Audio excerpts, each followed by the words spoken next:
هذا الموضوع حاول تسوي له مشاركة أو حفظ حتى ما يطير الفيديو. تخيل أن يتم نفيك وتكسير عظامك وفصلك من وظيفتك وإحراق كل كتبك ومؤلفاتك فقط لأنك خالفت هذا الرجل اسمه روبرت فوريسون. هذا أستاذ بالأدب الفرنسي بجامعة ليون وأستاذ تاريخ.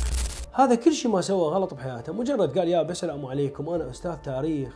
من خلال أبحاثي لسنوات طويلة روايات حول اللي سواه ذاك الرجال وشوارب اللي صورته موجودة إحدى أينشتاين شوية مبالغ بيها، وماكو هيك أرقام 2 مليون و4 مليون. هذا الشيء تاريخيا ما ثبت. أنا ما أنكر هذا الشيء، أنا مجرد جاي لكم أسوي تحقيق مستقل وشفاف. ونشر مقالة اسمها التاريخ ليس كتابا مقدسا.